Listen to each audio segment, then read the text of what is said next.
It is Monday, August 11th, 2025. What's going on? I am here. I'm Jimmy here with Jay-Z.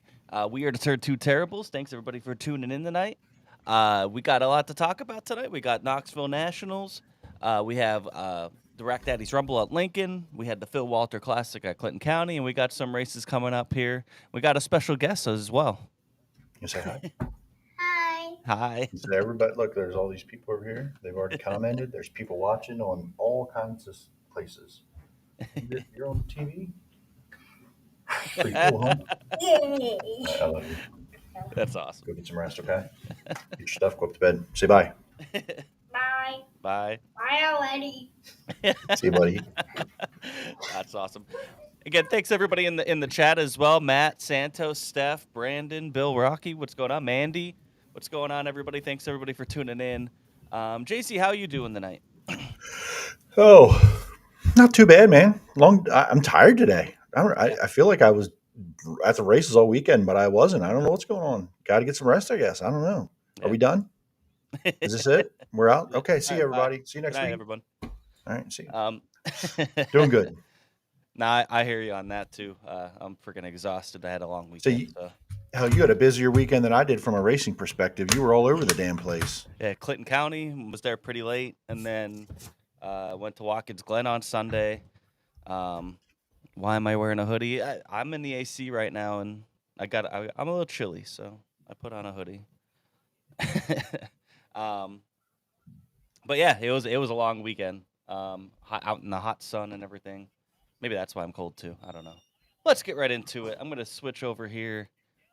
Let's start off with Lincoln, the Rack Daddies Rumble on Saturday night, where Freddie Raymer picked up the win over Kyle Moody, Troy Wagaman Jr., Cameron Smith, Tyler Ross, Logan Rumsey, Aaron Bollinger, Robbie Kendall, Dominic Miller, and Cody Hartlob. Your top 10. Your quick time was Troy Wagaman.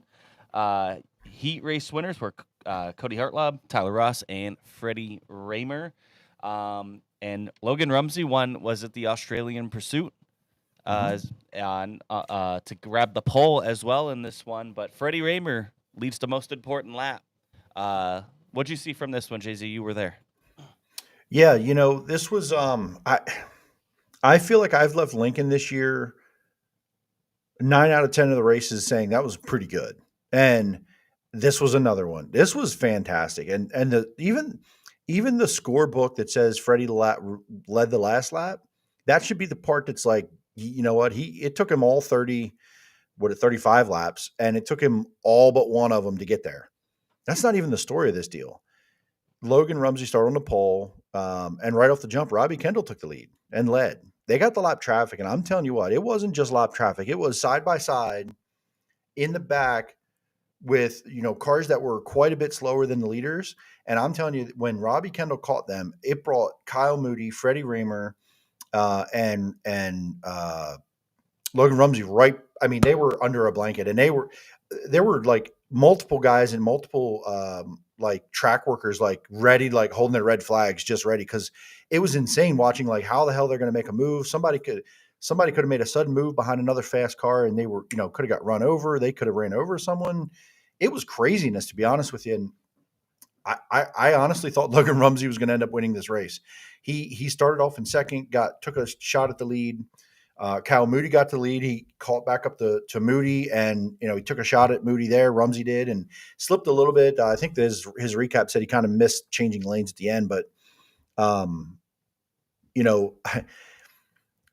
we love Maddie, Miss Lincoln Speedway. She even started to write Kyle Moody's name on the check.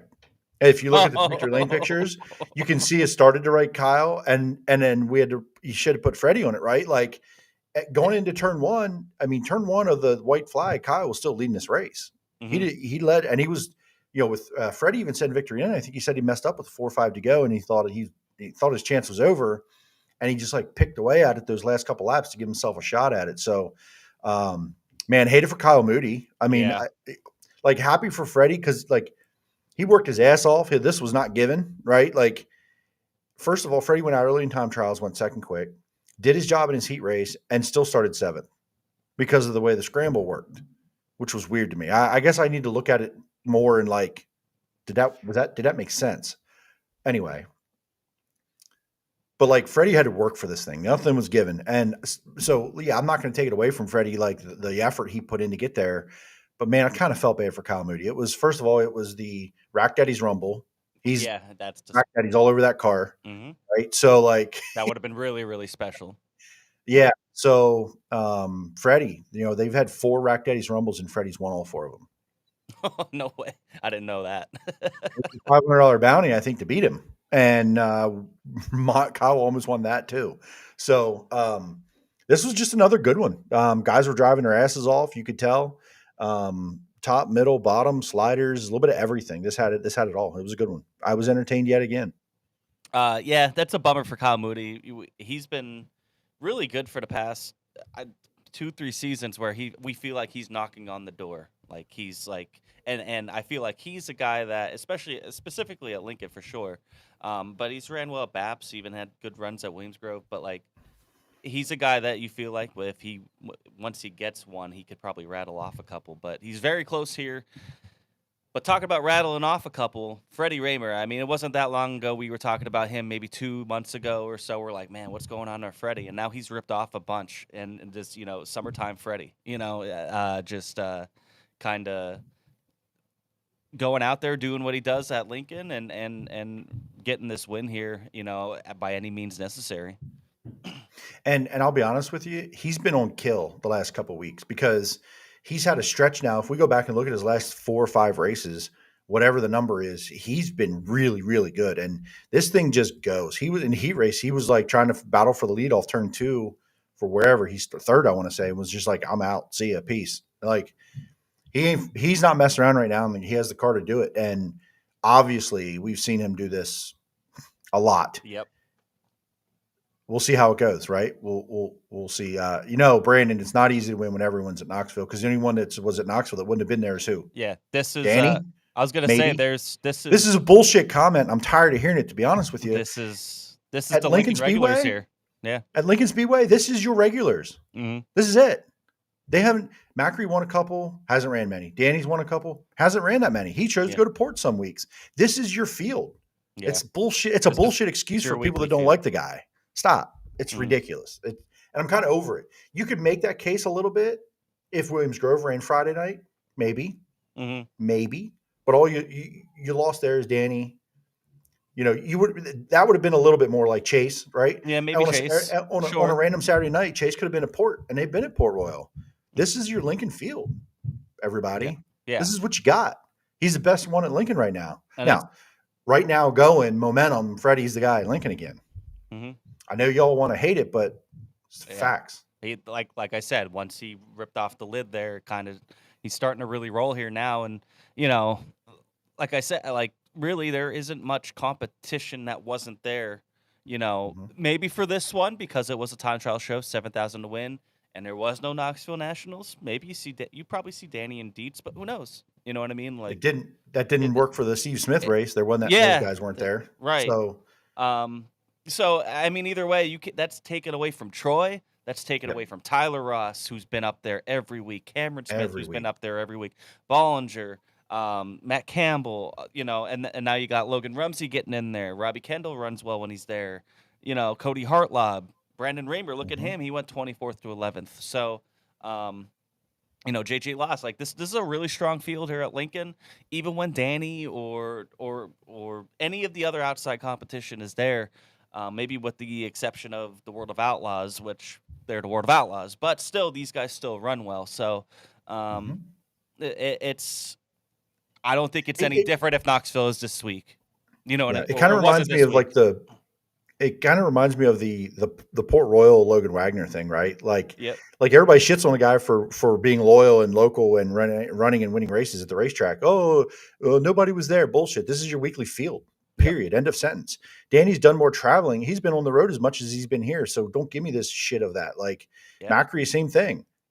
Chase could have been a Port ran just as likely. So I'm just over that, to be honest with you, because it's just fact that it's just not true.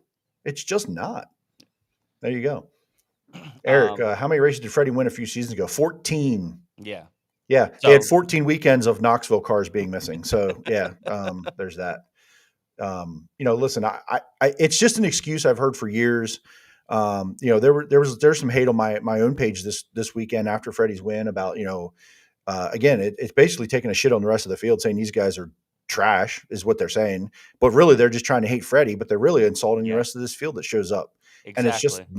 not freaking true, number one. hmm And number two, why does everybody shit on even like Fred when he was doing it? They did the same thing.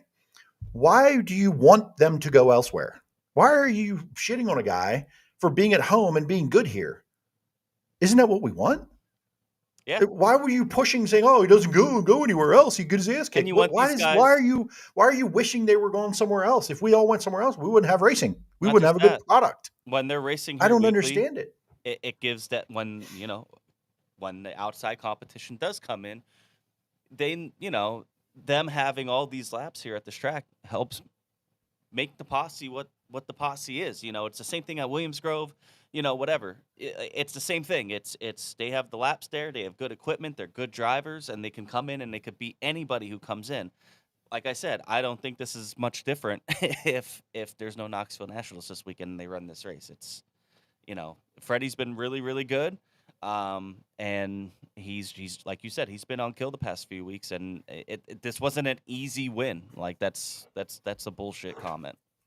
It wasn't, and you could see that if it was easy, he would have taken the lead on lap. He started seventh. He hmm didn't take the lead till lap 35. If this is a 30-lap race, he doesn't win. Yeah. Yep. Some facts are facts. So, again, I think it demeans the rest of these guys that show up. And to be honest with you, like Troy's won 3 races at Lincoln this year. I haven't heard anybody going, why doesn't he travel? He'd get his ass kicked if he traveled.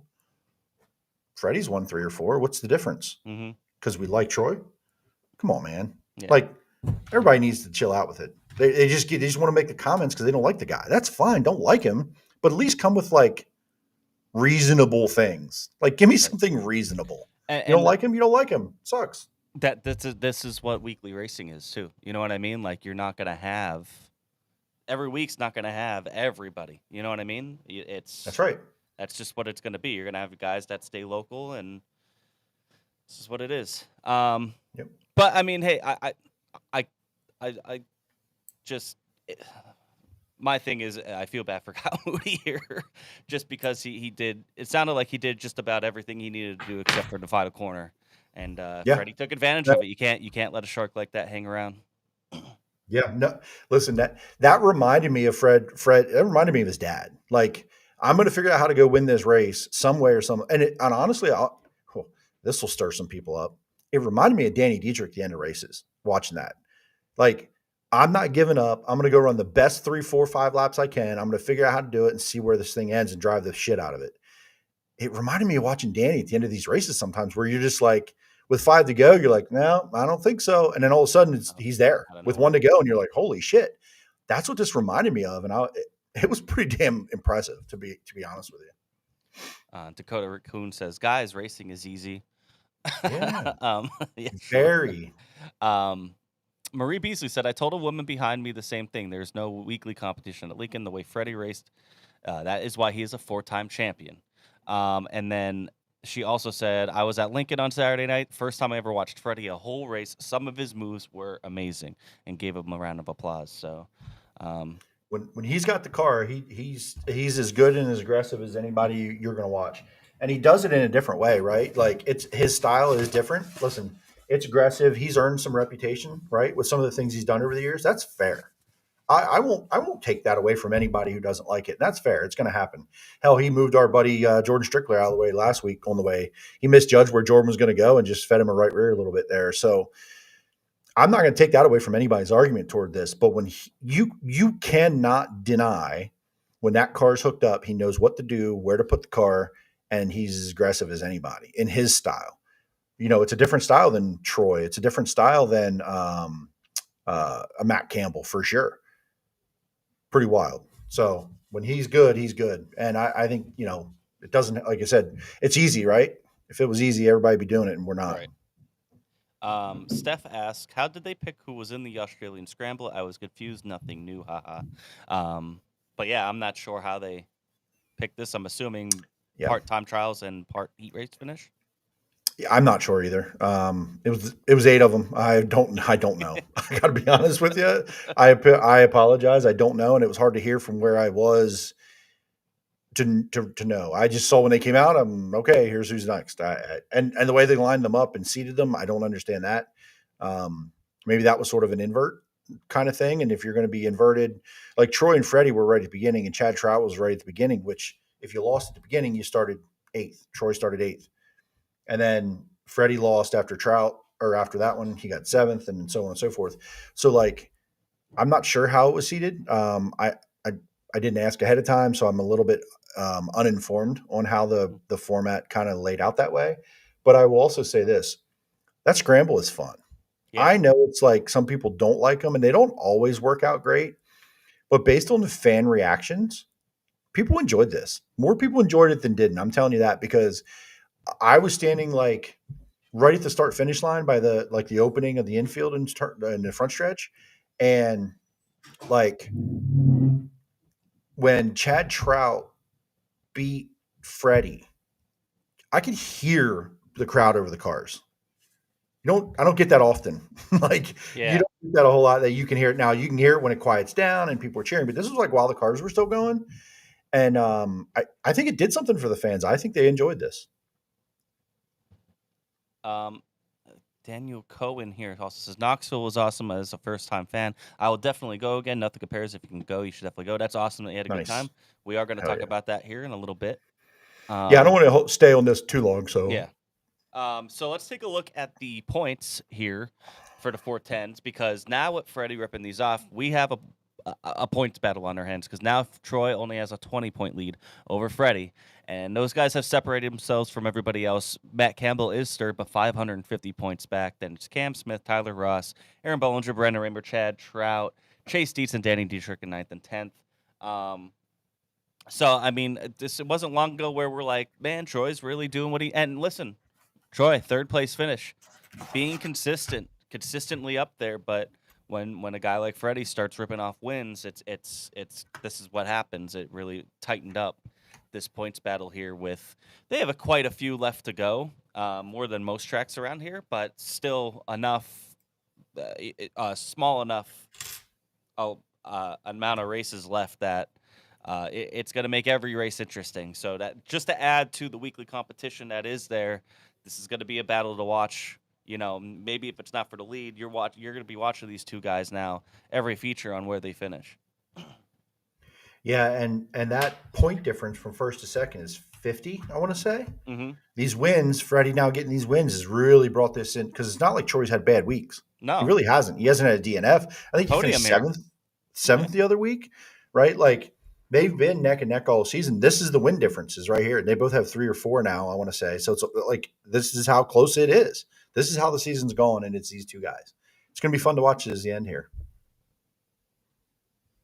So it'll be interesting to say the least to watch from there. We'll talk about a little bit more about what's coming up at Lincoln a little bit later. Anything else from this night that you wanna talk about before we move on? It was late again. Had a pretty lengthy red flag. Haven't heard an update. Tyler Esch did get taken to the hospital for evaluation. Neck and back pain, I want to say, from his flip down in entry to 3, which ended up in the middle of 3 and 4. And he's had a previous history of back neck injury, so that one took a little while. We had some just one of those nights. It just kind of went on, and we had time trials, and then we had the scramble, which again was cool, but they just took up time. So a long night, and then the 600 Excel modifieds. If I think if they could redo it, they wouldn't have had them on the card for this night, but it is what it is. That was pretty grueling, but they had their time to shine there. So some cool comments here for sure about these scrambles, Jimmy. If you want to take a look. Yeah, a lot of people they loved it. Marie says first time. I enjoyed the scramble. Brad says I like scrambles or pull shootouts for special events. Steph loved it. Mandy loved it. A lot of people really like it. I just think for some special events, this elevates a race like this, right? I mean, it's not just a sponsored race with a higher purse then. Now you have this to add to it, makes it a little bit special. It's the only one like it there, so pretty cool. Yeah. Yeah. And the other thing I will say, Brad, thanks for tuning in, by the way. Brad's West Coast guy. He's a former iRacing guy. So got to know Brad from iRacing. Tyler, Logan, he said Logan Rumsey was a show in that scramble. And, it's hard for him to be the show when he had to win like one of them. But I'll tell you what, that kid went in there and said, all right, last one out for the pole. I'm getting it. And he went and got it. It was pretty cool. Like his aggressiveness and the way you just see him processing things so fast and like figuring it out and what to do and how to do it. So, yet again, I know we talk about him a lot, but if He's y'all aren't definitely- paying attention, you better be paying attention. Keep an eye on him for sure. Matt Bird says, or asks, you boys think the way Freddie has been, do you think Freddie gets the point lead towards the end? I don't know. I think it's going to come down to the last race. Troy's been super consistent, and all it would take is one race where it's flipped, where maybe Freddie finishes third and Troy wins, which could very well happen this week. Freddie's right there, obviously. I think Troy's been very consistent, but Freddie has the hotter hand right now, so it'll be interesting to see. I would like for one of our fan statisticians to look up something and points earned through this many races last year. Because points earned at the same amount of races completed, because I feel like neither of them have had a bad night at Lincoln. And I know there were times last year where Troy ended up upside down and had to come from 24th, right? Like there were moments last year, and Freddie too.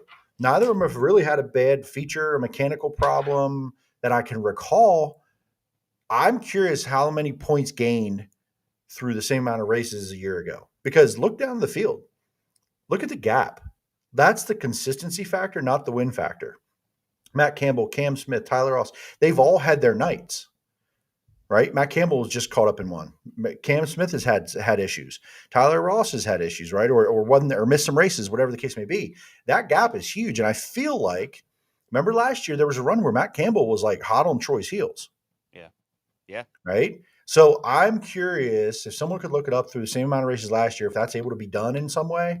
I would bet you that they've earned more points this year through this point of the season than they did last year with the same amount of races. Just because they've both been like, it's like a speed week thing, man. You got to be in the top every night, every week.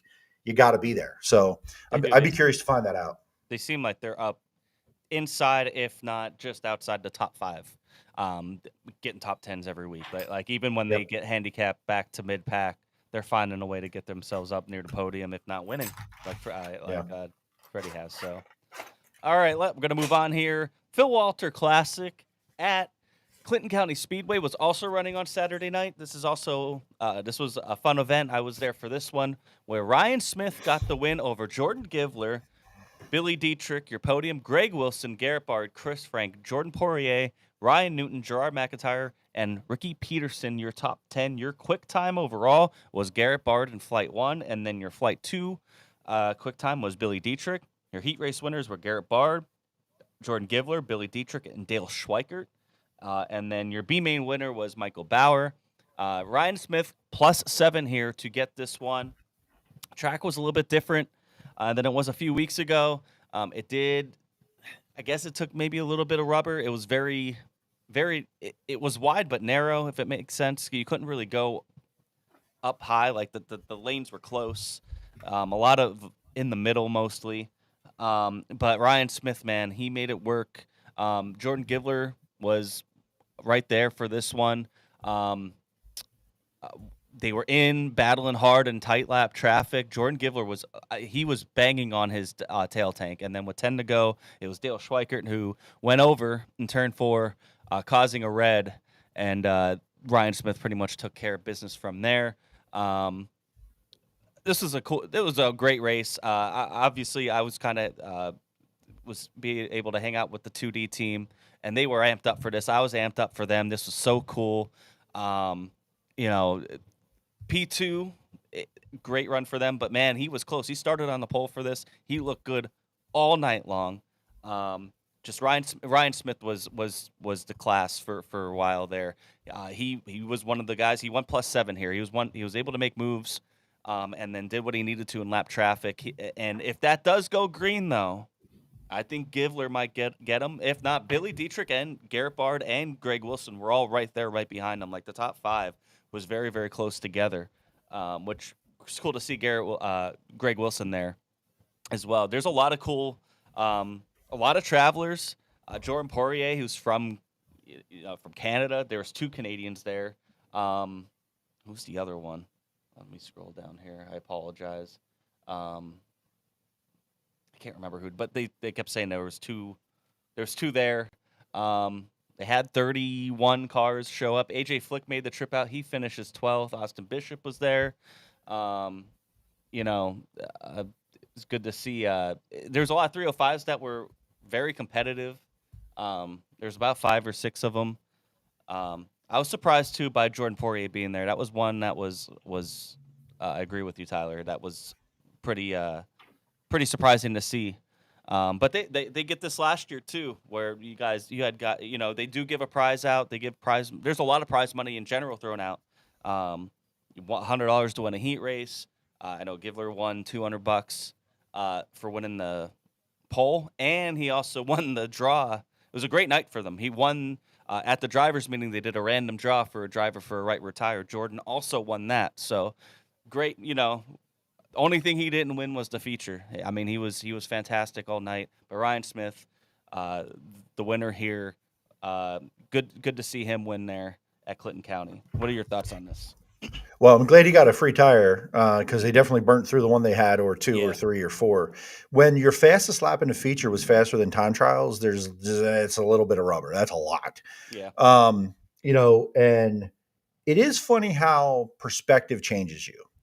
Our buddy Dakota Kuhn, we love him. He was like, yeah, I took rubber, but it was still pretty racy. No, you're happy because you finished second. Any other night he took rubber and you finished 13th or 14th, I will say this. You're going to be pissed because you burn off a tire. I couldn't tell it took rubber until I saw the tires. I understand that. Because it didn't race like the rest of the tracks around here that take rubber. Like they were still side by side for parts of it.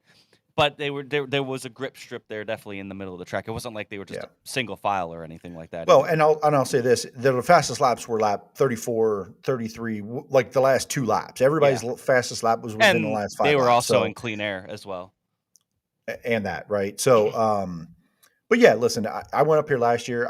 I hate that I missed it this year. I really enjoyed it. I was really hoping to get back up there. Couldn't be happier for the 2D team. Billy Dietrich with another great run. What I was looking through here was at least 4 states in 2 different countries.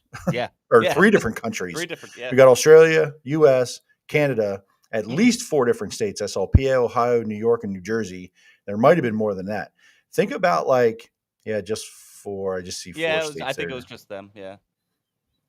But yeah, they were from all over.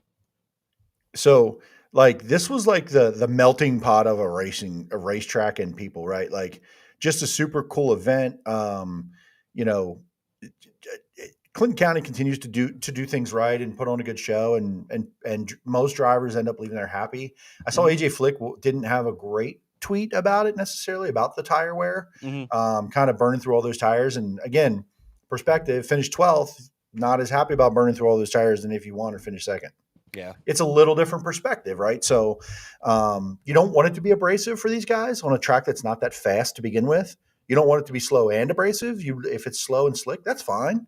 And that's what it usually is. Yeah. If it's slow and abrasive, not ideal, right? Like it's not necessarily ideal for these guys from a budgetary standpoint. Yeah, and it was strange because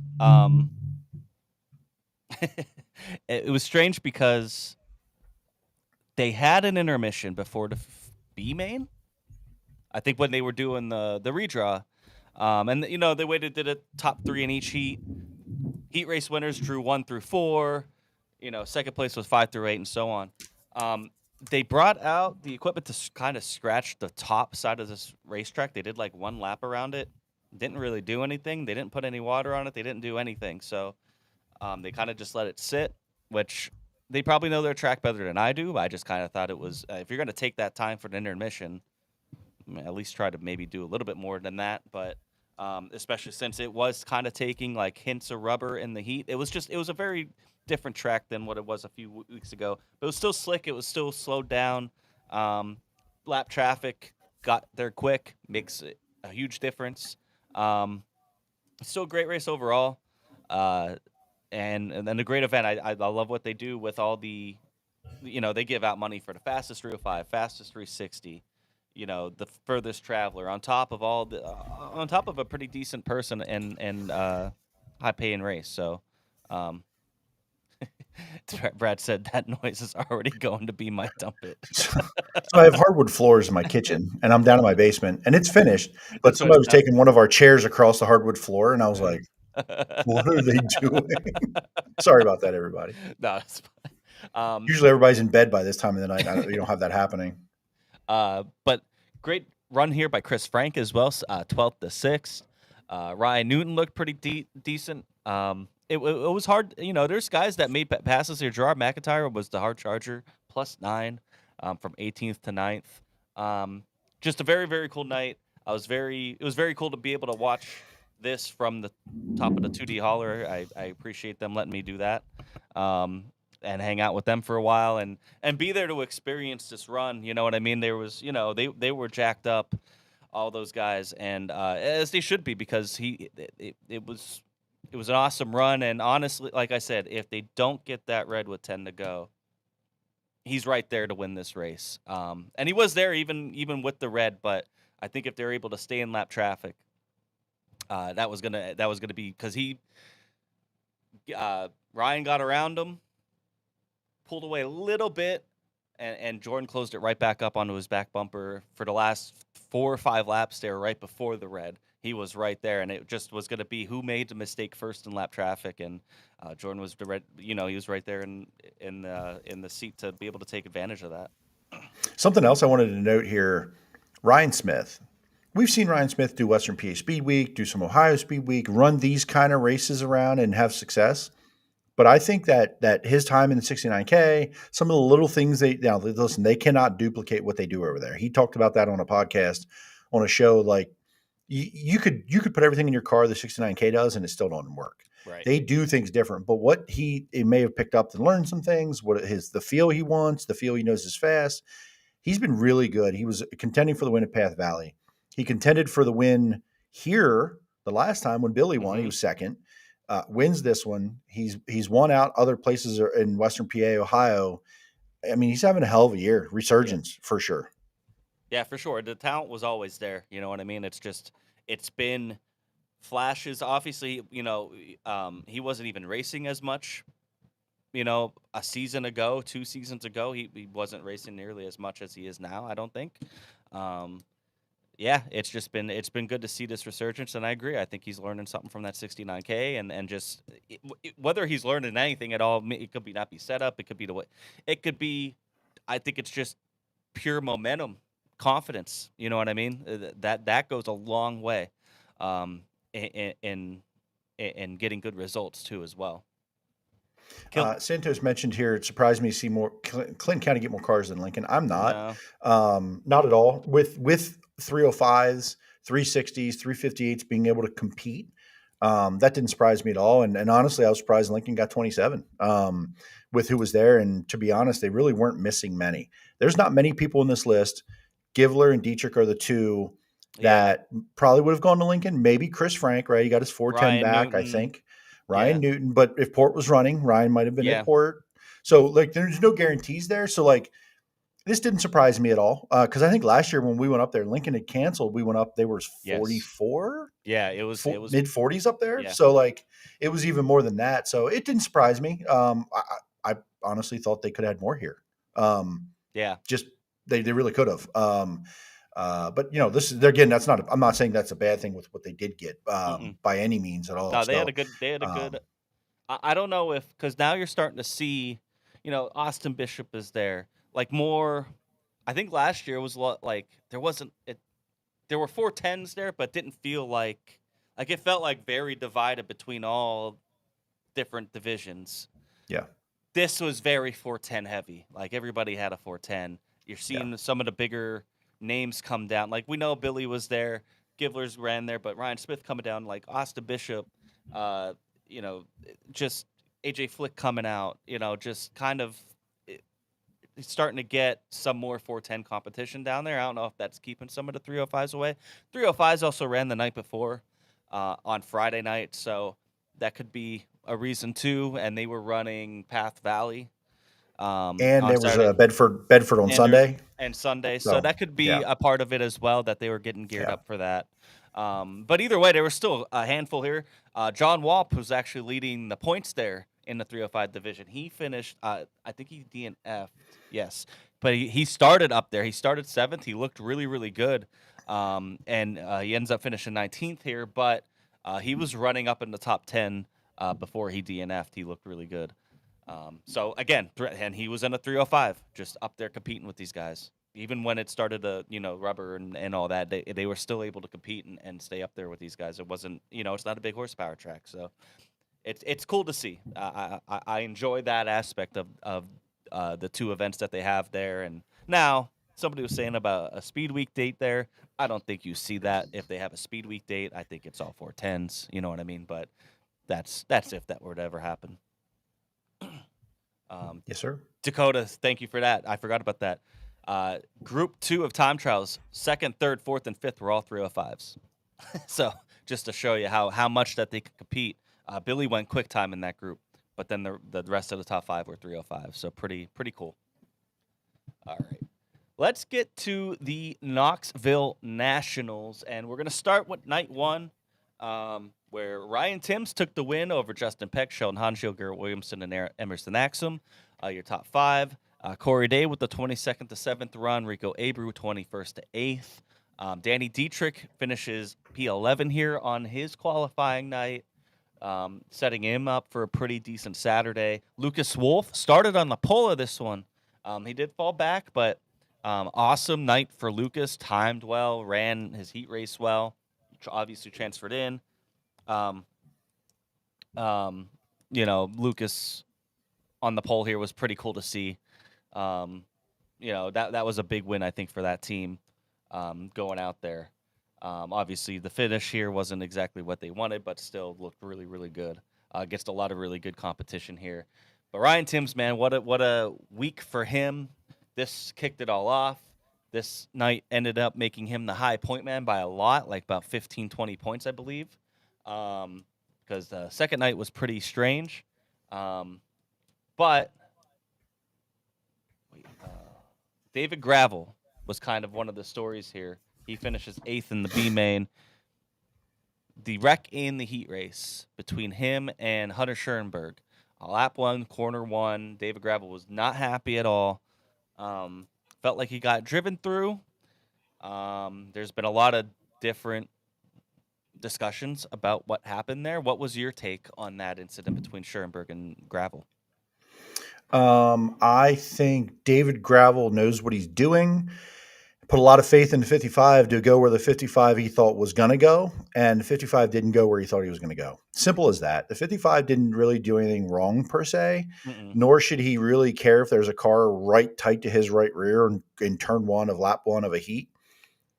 He didn't intentionally go to the middle. I don't think that car was turning very good, and I think if you look at the replays, they ended up fighting for the same space that they shouldn't have been fighting over. Right. That's my view on it. I put this more on Gravel for not giving more room, really. Here's my thing. I don't blame Gravel for doing what he did because he got to go. It's an inverted 8. I'm starting outside. Lap 1 is where I know I can make up some ground. Period. He's got to go and take some risks. The problem with the risk is it comes with risk. Mm-hmm. And in this particular case, the 55 didn't go to the berm, didn't make it to the berm, probably maybe was trying to get there, didn't get there. He gone. Simple as that. I don't blame him for getting out of the car being upset. Taking shots, though, at a guy when you don't really know or you don't like, I get the frustration. Hell, we get frustrated about shit on iRacing with each other, and it means nothing. Yeah. This was for his whole week, right? This was to set up his entire week. I don't blame him for getting out, but if him and Hunter are friends, man, like let's take a look at it. Let's have that conversation. We don't need to be popping off. You know you're going to have a mic shoved in your face. All this did was make Gravel look like more of a whiny bitch that everybody thinks he is. That's all it did. It just made it look worse. I don't blame him I for don't being know. upset about the situation, but Yeah. I don't think the 55 necessarily did anything wrong or dirty. That's just not it. I agree with you. I think it's more of a racing deal at the end of the day. You know, they both, Gravel kind of ran it pretty tight there. Like you said, thinking the 55 was going to stay lower. The 55 didn't have to stay lower, and he didn't really come up that far. They just got together in a way. David went. Unfortunate situation, racing deal. David does have to, Gravel. He has to go. The way this format is, he has to go. He could have. And this is what I'm saying. This changed the entire complexity of the week because Gravel was very fast. He's always very fast, obviously, but he was quick time this night, and he could have, who knows how this would have changed the lineup on Saturday if he was able to transfer into the feature and not get wrecked out. You said it makes him look like a little bit more of a whiny bitch. I don't know if it's a look anymore. I wonder, he might just be, you know what I mean? And it could just be frustration boiling over, but he's always kind of taken these jabs. It's just been, obviously, he's been involved in a lot more and been a lot more vocal about it, and there's been a lot more discourse over it, which is fine. You know what I mean? And he's kind of, I saw a clip of him talking to somebody, and he's like, "Yeah, they're painting me out to be the villain. I guess I'll, hey, whatever. I guess I'll lean into it." And I can appreciate that about him leaning into it, but yeah, it just wasn't. I don't think the comments were necessary, but I understand his frustration. Yeah, if he's going to play the villain though, like you got to learn how to play a villain, my guy. Not just that people just don't dislike you. Like you got to learn how to do that because like people don't like a whiny bitch villain either. Yeah, right. Like it's that you're not really a villain then. So like, I don't know, the man. thing, Like he has this weird elitist feel to him. Like everybody's supposed to do, it just has this thing of like I'm up here, and everybody else. yes. If I get done wrong, it's Don't. never Why are me. you racing me like It's that? never a decision I made. It's not. It's never anything I ever did, and it's everyone else's problem in a sense. So like, it's wearing thin, and I think everybody can see it. But again, it is what it is, and he had to. I don't blame him. He had to go. He had to be aggressive. It just didn't work out the way he hoped. He has the perfect formula to be a great villain for the sport, to be a heel, because he wins. He can go out and back it up. He could go out and do this. You know what I mean? Yep. And taunt the crowd when he goes out and eventually wins. You know what I mean? He still had a pretty decent week. We'll talk about that here as a main, but obviously for him, it's win the Nationals or bust. So everything's a loss after that. And this was kind of the whole start of that. But Ryan Timms, man, he looked really, really fast. He was my bust. He was one of my two busts. One of them hit, one of them didn't. I figured, Ryan was going to be a main starter threat. I did not foresee the rest of the week going the way it did, and he deserves all the credit. We'll talk about that here in a second. I forget who my other. Do you remember what my other bust was? Your bust. I think I picked Macedo. Macedo was one, and did you say no? Brian Brown was Chris. Chris. I don't remember my other bust because I don't think either of mine did well. Like I think both my busts did good. Yeah. Like Carson did good, and I forget it wasn't Sheldon because it was somebody we expected to do well. Yeah. Was it? Oh no, I have to go out back and look. May have to. Yeah, I don't remember either. Wait, did I write it down? You did. Mine. Oh, I did. Macedo and Sweet. Oh, Sweet ended up. It was Macedo and Sweet. Yeah, Miss Sweet had a pretty good Nationals as well. Yeah, he had a pretty good Nationals for all things considered. I did write it down. I forgot. One of my sleepers was Justin Peck, and he comes P2 on this night, and he had a decent Nationals as well. But yeah, Ryan Timms, man, he was the story of the week. On kill. Yeah. I mean, all week, everything. This feature was just an example. Turns out, just a prelude to what we were going to see. Man, that thing was just what a rocket ship. We go back to a couple comments here. Hey, by the way, Nick Lowe, our buddy, cue the gravel sticker. Do we have can that be put on the screen? Do we have a full-size picture of that? I don't have that, but I'll try to get it. I'll try to find it here in a little bit. Yeah. But Santos says 55 just missed the bottom. Car hit dirty air and just wouldn't turn. Racing deal. Definitely don't think it was intentional. No, I don't think anybody thinks it was intentional. I don't even think Gravel thinks it was intentional. But it set up for a great week for David Gravel to shut up all the haters. I don't know. I think they got louder because of the way he reacted. But yeah, I mean, I don't think anybody's. He went and he passed. He might have passed the most cars all week. For what he had to go and do, but I don't think anybody was questioning if he was going to be fast or not. Marie said, I'm sure Gravel felt differently after you watched the replay. I remember I talked to Grant after the race at Port last year. After Decent Pursley's move, I told him to calm down and watch the replay. And yeah, maybe that changed, but we haven't heard anything different. And either way, he still got wrecked and had to go uphill then the rest of the week. Oh, and I love the way Hunter played into it. Said he would be signing Yes. autographs with his eyes closed the next day. I love it. I love it when the other side of it, who knows they didn't really do anything wrong, plays into it. I'm here for all of it. But yeah, Nick Lowe's Q to Gravel Discord sticker. I'll try to get that. But we have a sticker because Nick Lowe, it was after he won. Yeah, it was after the Larson thing, but then he won like the following race, and Gravel posted like I can't hear you, or the something about kind of taunting back to the fans. And Nick Lowe, he just replies to the tweet and just says "pussy."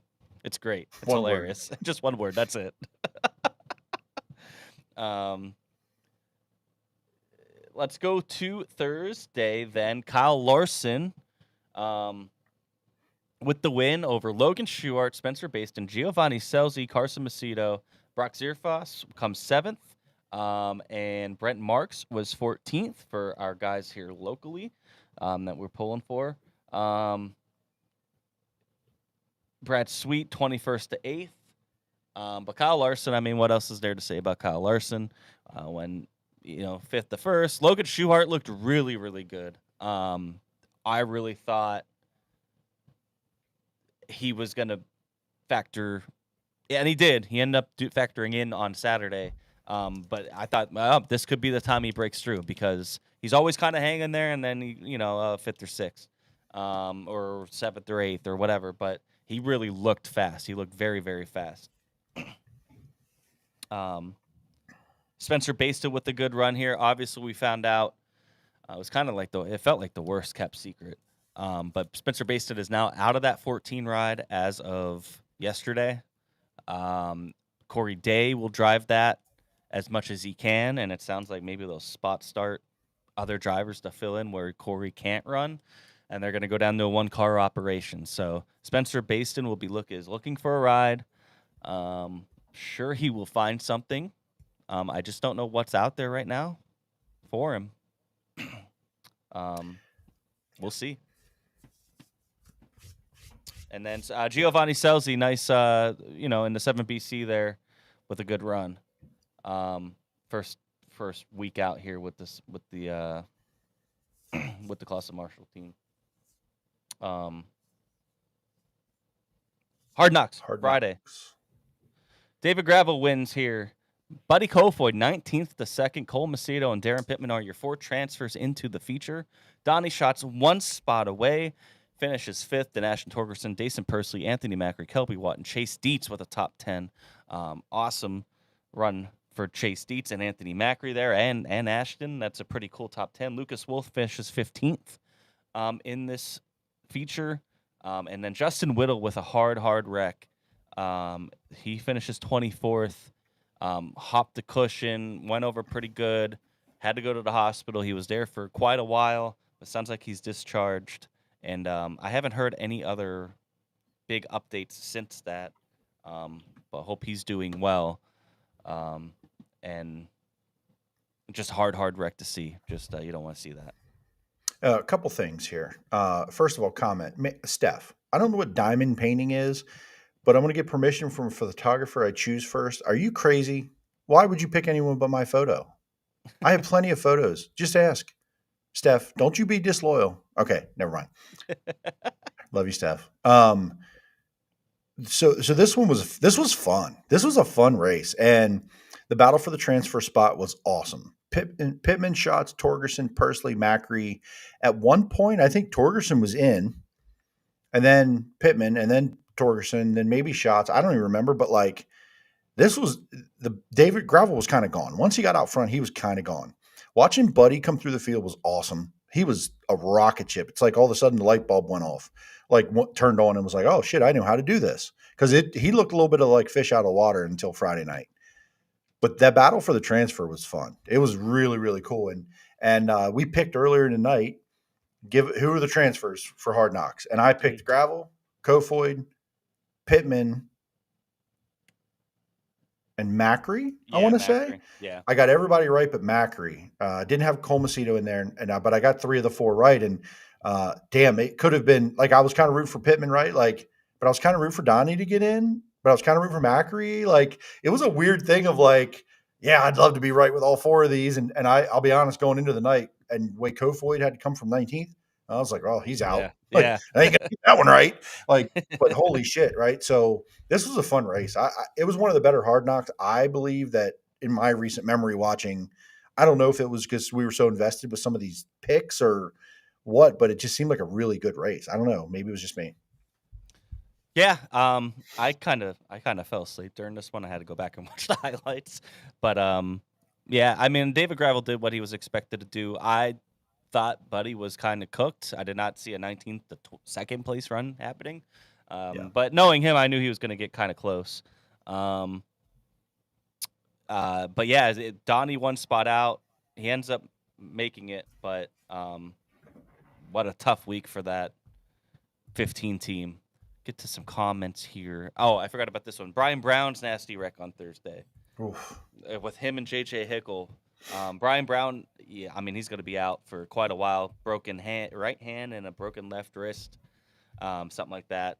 I mean, he's not going to be able to use his hands for a while. That kind of sucks. But this was a case, I think, of, and now don't get me wrong, I don't think people say Brown has a left foot, and he does. You know, he has blame to put on himself here, but also product of the format. You got to go, and he saw a window, and JJ Hickle was all over the place in front of him. He could not get around him for a couple laps there, and Hickle was kind of like, I want to say completely out of control, but I mean, he wasn't really running. You know, he was making his car very, very, very wide, and he did leave him a little bit more room there. He saw daylight and he went for it. Brian Brown did, and it did not work out. He gambled and it did not work out. So unfortunate that it came to a very junked race car and 2 broken hands, basically. But glad to hear he is okay, and it sucks that he got put out for the rest of the Nationals because of it.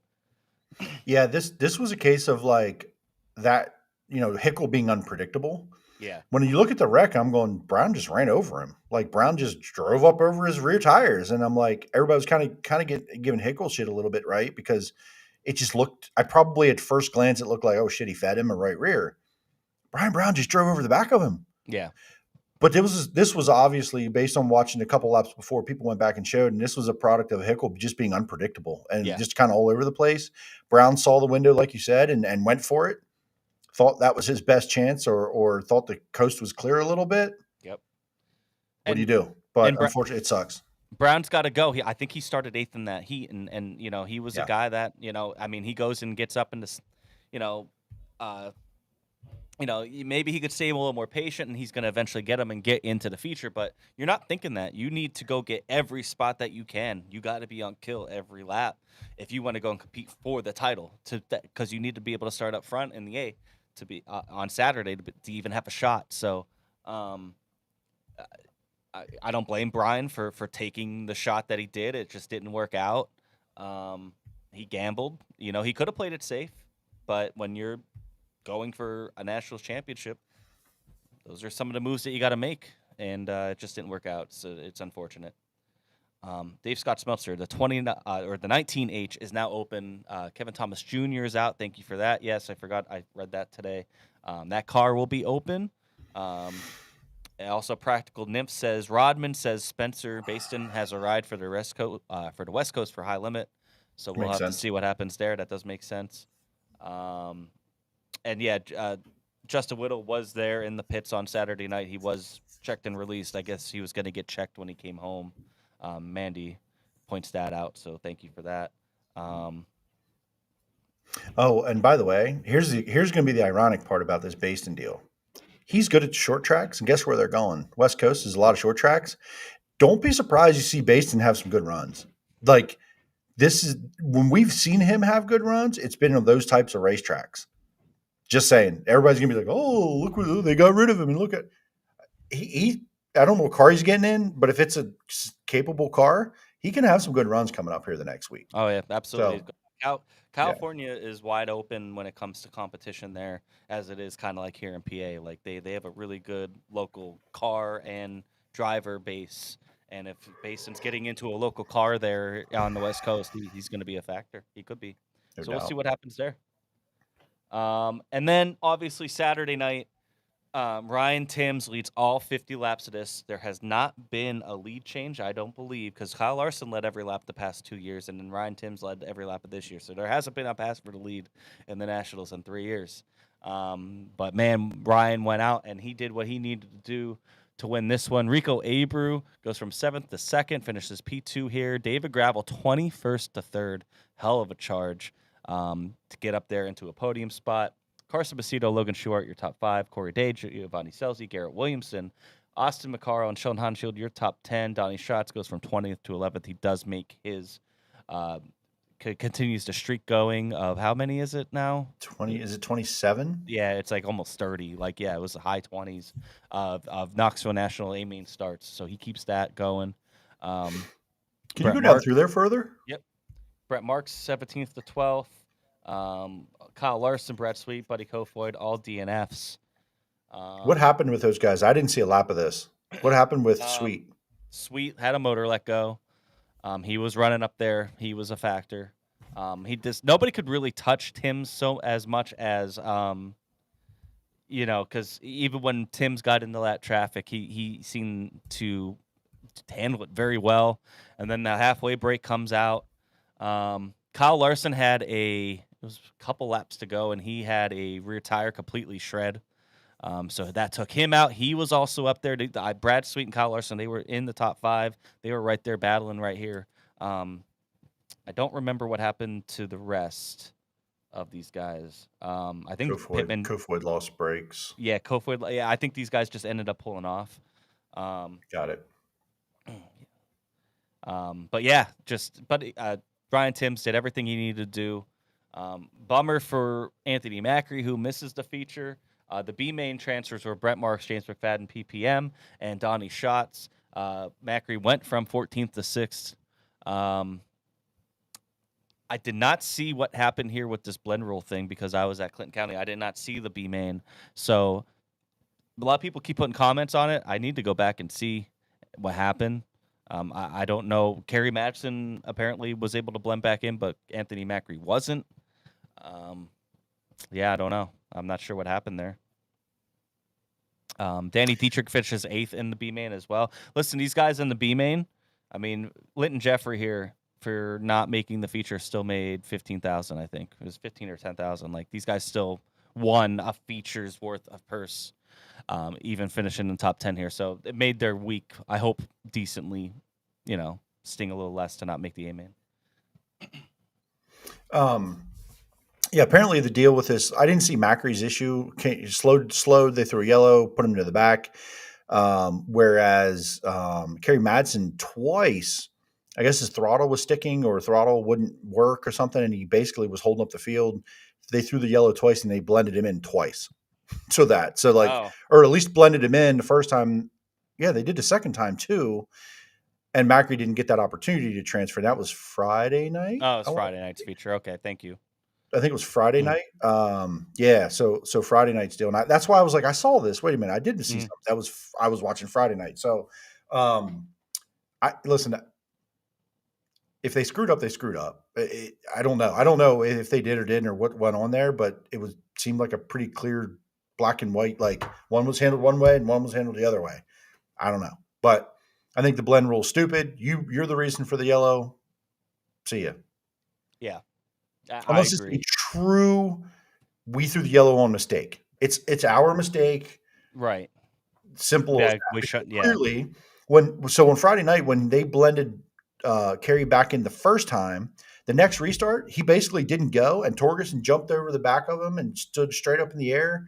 Like it was almost a disaster for the whole field. So, um, yeah, it wasn't good. I am watching the Sharon feature right now, and Ryan Newton is on the tail tank of Brent Spithaler for this A main feature win. This is fun to Lap watch her go 6 through of lap traffic. 30. By the way, Ryan Newton also won at Lernerville on Friday, so he's having a hell of a First week. First first win. win in the States. Good for Yeah. him. Well, there comes a slider. Or no, they both went to the bottom. Oh no, yeah, slider. Oh, Spithaler, Newton, and Dale Blaney top 3 right now. Coming to 9 laps in of 30. So I'll keep you updated on that. It's kind of leaders followed are each other through lap on the traffic. wall. Good Yeah. Lord. Up. Newton with the slide. Up. Yellow. So yeah, so Ryan Timms, man. I mean, you hit it out of the park with the. I said he was going to be a bust. Ooh, that's Dale Blaney with the right rear tire. Ooh, that changes things a little bit. I thought Ryan Timms. What I said a bust, I just didn't think he was not going to compete for the win. I was dead wrong. I thought top 10 maybe was like his ceiling. Did not see this coming.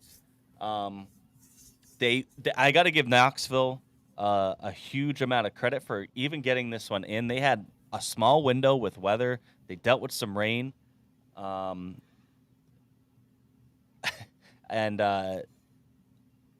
they got it in. They started everything early. They pushed things through. They scrapped the E-main, and they did everything they could really to.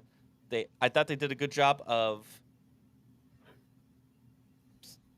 staying efficient with time, but also not rushing it all the way through. This is what everybody waits for. You pay a lot of money. They still did the fireworks show. They did all the intros and everything. And, some people were saying, and I thought a little bit at the same time too, like, well, if we're trying to beat weather, why are we doing this? Why can't we scrap this? But at the same time, like, it's still the Nationals. You want to, and I'm sure they're looking at their radars. It's better than anybody else's, at the time that like, hey, we probably got enough time for all this. And you want to give everybody the full experience as much as you can, even if it feels like it's rushed through. But early night, and which is good for Ryan Timms. Was able to go and get home before bedtime. And I was watching the weather earlier in the day with this, and I saw the rain went through in the morning, and I kept looking at the radar like for the whole country, and I'm like, where's the next rain batch? Like, I don't see it. Like, it was supposed to be like potentially some super severe, like get out of town, don't be outside shit. I never like until I left for Lincoln. Now, pretty early, but they moved shit up at Knoxville, so I knew they got to be doing for something. There was nothing in the state of Iowa or any other connecting state nearby that I was like, well, this is going to end up forming out of nowhere if it does. And they got it all in. I never did go back and check. And what Tyler just said there, from what I was told, it never ended up raining like it was supposed to. The radar from like that I could see it. I like weather, but I mean, I'm not smart, but I'm like, I don't see anything on the whole like middle of the country. There was no rain after what they got in the morning. I don't know. So something was weird there, but either way, right or wrong, they got it in. Glad they did. Somebody said this has never, or so many years, or never been rained out. Yeah, I mean, I can't think of a time, as long as I've been watching of it, ever having to. Like I was thinking that on Thursday because Thursday night was a totally different track from Wednesday because they got a ton of rain, and I was like, do they just run it Friday night and then maybe they do Hard Knocks early Saturday afternoon? Like I don't know what the protocol is. Obviously they're going to try to run it at all hours of the night as much as they can and run it on the advertised night. But how they get lucky enough to, I mean, they lucky is part of it, but to miss some of the rain. But at the same time, they put in a lot of work to make sure that this whole event is able to go through. It's really, really impressive. Like they're able to run a completely drenched track in within an hour. Pretty impressive. And to get back to the Ryan Timms thing, listen, I picked him as a dark horse, but the way this went, he should have been a freaking favorite. But nobody, nobody. Sane human would have said Ryan Timms favorite for the Knoxville Nationals. Mm-hmm. There were people questioning it all week after they knew he was going to be on the pole. Those few days going, well, yeah, he's fast, but experience, age, experience. Agree. Because year after year after year after year, and you watch who ends up at the front of these races. It's the veterans, it's guys who've been there. This was an upset of all upsets, to be honest. And I know that some people are gonna be like, no, like he's won races at Knoxville. He's fast at Knoxville. We've seen it. Yeah, we've seen Brian Brown win a lot of races in Knoxville too during the year. Yep. Right? Like this was the upset of all upsets. And there weren't very many upset people except everybody who didn't win the race. And even a lot of competitors were like, oh, bro, can't take this one from you. You whooped our asses, right? Like everyone. I listen, as a dark horse, he was a big dark horse. Let's be honest. But I I picked agree. him Yeah. because like he has speed. Mhm. He's shown that speed, but nobody. Hey, listen, I can say, hey, I'm cool. I'm happy I got it right, but goddamn, he shouldn't have been a dark horse the way that performance was. So good for Right. Ryan Timms, man. They had that car under him. He knows what he was doing. That 10 car was a rocket ship. We expected Rico. We expected Gravel. We expected Macedo in a way, right? He was Mhm. disappointment means there were high expectations. Yep. Logan Short with the great nationals, to be honest. That top Yep. five. Corey Day doing Corey Day things. Gio holding up his end, 14th to 7th here in the 7BC. Good for that team. Garrett Williamson, what a run. Now he has Knoxville experience. What a run. Austin McCarl putting on right top 10. Yep. Sheldon, top 10 at Knoxville. To put a whole week together. You can't just put 30 laps together. You got to put a whole week together. Good job for Sheldon. Great job. And aside from some of your favorites like the Ricos, the Gravels, Larson, Sweet, those kind of guys, even Macedo, Schuhart, just to make the A main in this is so tough to do. So like even like Cameron Martin, how about that? Him making it, another Knoxville Awesome. local. Awesome run by them. But just for some of these guys to just make the feature, I think is a great feature, or a great great accomplishment. I know. Did I you saw see that what with just Ryan happened at Newton. Sharon? Oh, Yeah. Spithaller's a hack. Blew a left rear tire, it looks like. But yeah. So, any other closing thoughts from Knoxville? I am jealous of anybody that's able to go to this, and I would like to get there one year. They do a fantastic job of running this event. It's the biggest sprint car race in the country by, I think, a long shot, and it's fantastic. It put on a hell of a show.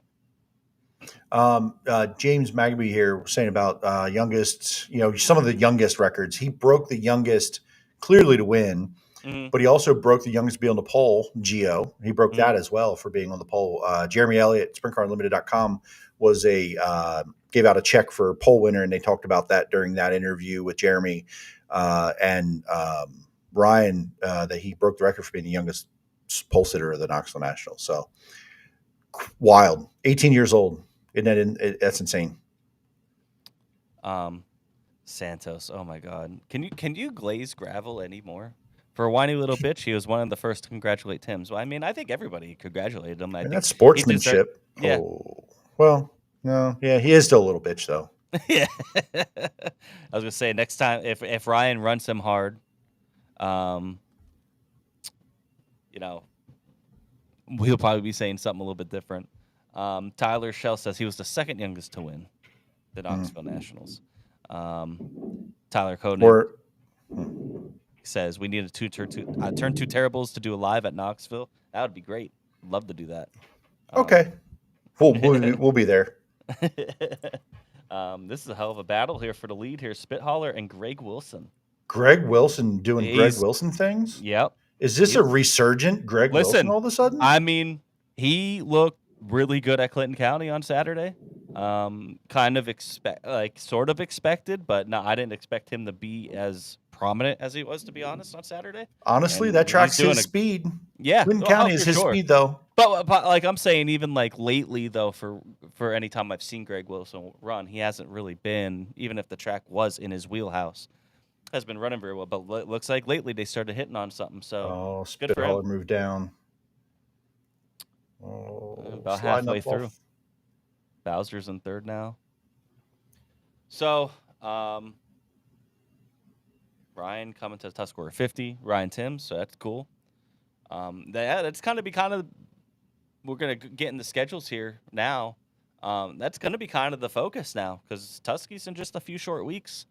And then you got National Open after that. So things are, you have some stuff going on the West Coast here with High Limit and everything, but really the eyes are going to turn over here to PA in a couple weeks for a solid couple weeks. So turning to this weekend, Friday night, we talked. Turn to. I get it. I see what you did there. I got you. Flat Out Sim Racing Night and the Dirty Deeds 25 finale at Williamsgrove on Friday night. 358 features, paying out $3,000 to win. And then 410 sprint cars will be running a Yellow Breeches 500 event. Flat Out Sim Racing Night. We talked about this a lot last week. Go check that out. Also on Friday night, the other Grove, Selinsgrove, will also be running for First Responders Night. They have twin 20s, 3,000 to win each feature for the 410 sprint cars plus 305 sprint cars. Bonuses for a bonus for if the driver wins both features, and the highest average finish will have a guaranteed start to Living Legends Dream Race on Saturday, which that is going on 20,000 to win at for the 19th annual Living Legends Dream Race at Port Royal Speedway, along with the super late models. That's on Saturday, and then also on Saturday is Lincoln with the Barry Skelly Memorial. 410 sprints, $6,500 to win, and 358 sprints, $1,500 to win for York, and it's York County Racing Club night. So some Friday, Saturday action-packed. And weather right now looks phenomenal, just like it's been since last week, and a lot of good racing, a lot of opportunity to go see some good racing here. Yeah, so that's what's going on here.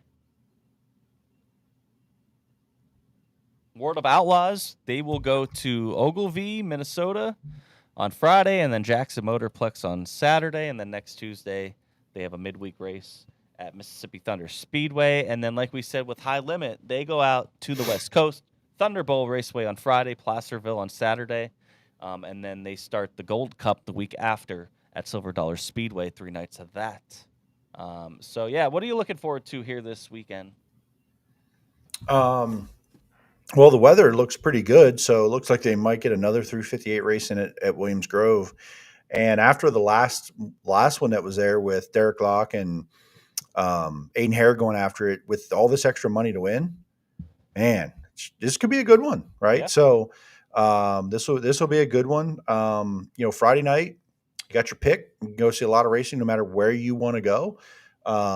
Saturday night, I think is pretty cool. You got the Barry Skelly there at Lincoln, and then you also have the Dream Race at Port.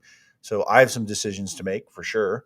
Where I want to go, I like both races. I want to support both. I just can't be in both places at the same time. So $20,000 to win. Everybody's coming back. You're going to see all the big hitters at Port. It's going to be that weekend, right? You're going to see your Chase Dietz, your Anthony Macker, your Danny Dietrichs, and you're gonna have all those guys at Port Royal, I'm sure, for 20,000 to win, and you got a lot of big races at Port coming up. It's that time of the year where they're back. They're going to get their rest after Knoxville and get ready for some Port Royal. So Port Royal Speedway, man, I really hope they can get the track prep figured out. Hopefully, it's been very inconsistent this year. I know it's been up and down. I'm not saying it's been bad. It's just inconsistent, wildly inconsistent. And hopefully they're getting a handle on that, and they put on a great show this weekend. Yeah, I agree. And listen, they only have, because next weekend I think they have Lucas Oil there, so they're not running next week. So it's this and then Fair Week, or is there a week in between there? That might be it. No, I think that's it. Then you're right in the Fair already Week, the 11th. So there's only 4 or 5 races there left at Port Royal Speedway. So this is like one of the last ones. Let me double check on that, because I know somebody will tell me I'm wrong, but I'm pretty sure it's Lucas Oil next weekend, Friday and Saturday next weekend, or at Port. Yeah, 22nd, 23rd. So no 410s there, and then it opens up the fair opener on Saturday. Then you have the Labor Day Classic, and then you have the 3 nights for the Tusky. So only a couple more races to get to Port, because then they're done after that. So we'll see what happens there. This is kind of like the last Not really the last tune-up. I guess that fair opener week, you don't get too many invaders in, but this is kind of the last big show before they end the season here. The Labor Day Classic. Which one is that? Is that Sunday, Monday? Monday. Yep. What's the schedule on that? Can you hit on details? Yep. It should be a noon start. Yep. Racing starts at 1 hot laps at noon. You have 410 sprint cars, 10 time trials, 7,400 to win, EMMR racing exhibit, and the 4 cylinders, which are also always fun. Great race last year for those Yeah. guys. Ended up being great. Hope Dylan Cisney's in this race. I'm always here for a daytime Dylan Cisney win, baby. Hopefully he's got a car, good ride for it. It would be cool to see him compete in this race. This is always one that I know he looks forward to because it's usually dry, slick, and it can be a good one. So looking forward to that one too, for sure. Yeah. There's a lot of looking forward to coming up at Port, but Absolutely. I always like the daytime stuff at Port. I've always enjoyed the daytime racing there. Yeah, same. And that's the thing. I think, we saw a lot of hitters here in the area kind of go to Port for the weeks leading up to Weichert. I think you're going to see that here. Obviously it's a big paying race Saturday night there with the 20 grand to win, but they don't have that many more opportunities now to kind of go get a handle on this track before the Tusky. So, because Labor Day Classic's totally different. It's a daytime surface. You know what I mean? I don't think you really take anything from that. So you have the fair opener, and then you're right in with high limit. So probably will be a good car count there on Saturday, I would imagine. And I will say this, since we're probably going to be at a racetrack somewhere, I'm also looking forward to watching high limit when we're done. Yeah, they're going to be on the West Coast. West so I'm Coast kind of then. hyped, being able to watch high limit. I don't have to miss them. Hopefully everybody's done in a good hour this week and gets going. No matter what, I can watch high limit on the way home, hopefully. So from wherever I'm at. I'm going to Selinsgrove on Saturday. Go check out this the Twin 20s. On Friday. Hopefully they have a decent car count, and then also the 305 sprint cars they'll be good. And then I'm not going anywhere on Saturday. I'm actually going to be down Philly on Saturday. Beer Olympics, baby. Let's go. Nice. So gonna be missing out on the dream. I feel like I always miss out on the dream race. I always miss it because I always have something going on, softball tournament or this or whatever. So kind of a bummed out. I'm gonna miss it, but I'll definitely be catching it on Flow Racing for sure.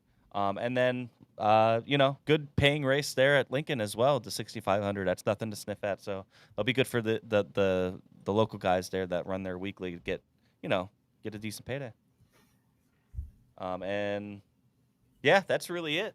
We'll go over that. You got the World of Outlaws back to their stuff, up in the upper Midwest, and then we got High Limit over in California for the next few weeks until Tusky. So definitely some great options for racing this weekend. Great weather. Right away, Brandon Spithaler has won here at Sharon. Yep. Congratulations to him. We can turn off that race now. Nothing else going on in there at Sharon. Yeah. So. Yeah, the big blocks are coming up. Did I see Alex Robinson in chat? The All Stars race tomorrow? All Stars 1 and 2. Did I see that? Do they race tomorrow? Before that. Where's he at? Can't wait for racing tomorrow at Wayne County. Oh, let me see. 2050 timestamp was 2058. 23. That's a while ago. Yeah. I saw it and then I realized it was Alex and I ignored him. But so maybe that's something we can watch tomorrow. Yeah. Yep, he's right. 7,500 to win, back to school blowout, Wayne County. And then, they have a Monday night here, and you're going to see probably a bunch of these guys tomorrow night at Wayne County. And then after that, Friday they're at Bloomington, and then Saturday they're at Paragon. So they have a 3-race week here. No, and High Limit's not till the weekend, right? Their first one's not. They don't have a midweek deal. Okay, Friday. Yep. So we get racing tonight. We're gonna have racing tomorrow. We're gonna have you and I be in our Cup race on Wednesday, and then nothing Thursday. Or you said Thursday? Nothing Thursday. And then we're right into our weekend. Look at that. Yep. Right into the weekend. And then, a lot of options to choose from both here and nationally this upcoming weekend. Hopefully weather works out for everybody outside because it looks really, really great here. I don't think there's going to be any worries. We've had some really, really good weather, of course, during Knoxville, time, but still, hopefully we hold out with this weather and it stays dry like it's been. Um, Drink it, dump it. Put yours in the chat. I'm going to definitely drink it to Jordan Givler and that entire 2D team. Awesome run for them. It was so cool to be able to be there and kind of see how excited they were, and cool to go out in the front stretch with Dakota and them. Really, really cool. Awesome run by Jordan. He's been so strong there this year. If it wasn't for a blown tire on the last lap a couple weeks ago at Clinton County, he would have had 2 podiums there. So that's awesome. Good momentum for them. Hopefully they could keep that momentum going here into the future. And then I'm going to dump it to Justin Whittle. Hard wreck for him. Shitty. Great car. The car looked awesome. That scheme was great. But hopefully he's back in a car pretty soon and he's resting up and getting well. This is a tough one, right? Because there's so many. I don't want to have a Mandy drinking it up in here. But I can't. It's hard to ignore Ryan Timms. National scale, what that means, what it meant to him, what it means to the sport. Having the eyes and like, wow, this 18-year-old kid just went and did what he did. So like, kind of, I'm kind of there with that. Dump it to my buddy Brett Strickler, battling well inside the top 10. Goes into turn 3, hooks a rear bumper, spins out, loses that run, but looks super sporty. Was passing some good cars, so I'll dump it to Brett Strickler. Car's going to be okay, I'm pretty sure. So, but I'll dump it to him. Fighting for that top 10 against. I mean, at one point he was battling with Troy and Cody Hartwell inside the top 10. So. And he drove into the top 10, so had a really good night going there. So I'll dump it to him on that one. Nothing too crazy. Obviously, you got Justin. You mentioned that. Glad he's doing okay. Looked pretty good at Knoxville there, so hopefully he's up and running for this weekend to go chase that port title that I predicted. It would be a big weekend for him to come back home. So yeah. Get to a couple here. Santos, drink it to Ryan Timms, absolutely badass for win. Dump it to the trauma center Justin Whittle went to, absolutely atrocious. Honorable mention, as always, to you guys for another great show. Thank you, Santos. Matt's was up there. I was trying to find it. Brad says, drink it to catching this T2T tonight and dump it to the chairs on JC's hardwood floors. I'm a man of my word. He did say he was going to jump into that. Alex Matt Robbins. Burge is 2058-13. Oh, hell yeah. You scroll down there. 13. 58-13. Yep. Drink it to good racing and beautiful weather last weekend for both local tracks. Bravo for Tim's winning Knoxville. Dump it for all the bad wrecks at Knoxville and wish for a speedy recovery. Brian Brown's, too, was pretty wicked. Sucks for him, and he's going to be on the shelf. He's usually a guy that comes out for Tusky, and I don't know if that's going to happen now. Oh, yeah. You know what I mean? He's usually after Knoxville's done, he usually comes in for like now. Yeah. He's kind of like honorary posse because he's here for like 5-6 weeks at the end of the season. So kind of sucks that's probably in jeopardy because I always look forward to him coming out. And hey, he does have a Tusky 50 win, so he's always a threat at Port. Dylan Sterner, drink it to Ryan Timms, dump it to Bill Rose crew guy that punched someone in the face. So that's the story. I did saw someone post that. That's the story. Was this do you think this happened when the car broke and he turned left in front of the field, lining up to green? I heard. Yeah, that was weird. Was that probably a result of was like something happened in the pits after that? I want to say I don't know if anybody knows that, but that makes some sense. It doesn't make sense, but like the timeline of why is a random dude from the sticks punching a guy in the face? That probably from that incident. Alex Robinson, drink it to Ryan Timms for Knoxville, and Brandon and Greg for tonight. He's not going to dump it to anybody. Alex is always so positive. Always so positive. Tyler Koenig, drink it. Ryan Timms on The beatdown at Knoxville, plus a solid run for Ashley on Saturday at Lincoln. Dump it to Frankie Hurt, taking his second hard crash in a few weeks after his crash at Port Royal 2. Yeah. Brad Faria. Side props to Justin Grant for racing through his broken foot as well. Did you see that where he put like a skid plate on the bottom of his cast to race and he ran second in a 75, like a 70, like a long ass race, 50 lap race or something? He put like a skid plate on the bottom of his cast and ran it and drove and finished second in USAC That's feature wild. this weekend. Justin Grant. He's insane. Yeah.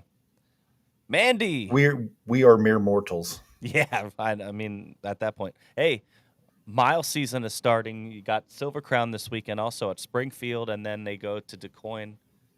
I think it's next weekend, if not it's the weekend after. So badass mile watching the Silver Crown cars on a mile is pretty awesome. 100 lap Silver Crown race. I thought, forgive me on that. I saw a snippet of like he ran second. It was a long race. 100 lap Silver Crown race. It's crazy. Mandy, Ryan, MF, and Tim's Knoxville Nationals champion. Gonna drink it to him. Sammy Swindell and Donnie Schatz with good runs and better one-liners. No. Sammy's one-liners was were awesome. awesome. I told somebody in our chat, he's my old man spirit animal. Like, I want to be like Sammy someday, but without the talent. Like, I just want to, I want to be that cool, Dump it to, and also all the other weekend winners. Dump it to all the wrecked cars and included and injured drivers: Brian Brown, Tyler Esch, Justin Whittle, Kelby Watt, Caleb Johnson, and Brock Zierfoss among those with wild rides. Me being at the beach instead of Knoxville, and dump it to the bird that pooped on me. Oh man, we're gonna double dump it to Mandy for that. That sucks. Oh yeah, drink it to the Louis Vermeil Classic, returning to Calistoga Speedway on the 30th. That's pretty cool. It'd be awesome to see that track back open. That's a beautiful facility out there in California. I think that's it. Shout out to all you guys. Drink it to you guys as always. We got a lot of stuff coming up, and we'll be at the track this week. But we appreciate you guys tuning in every Monday or listening in during the week. It's very much appreciated, and thanks for tuning in.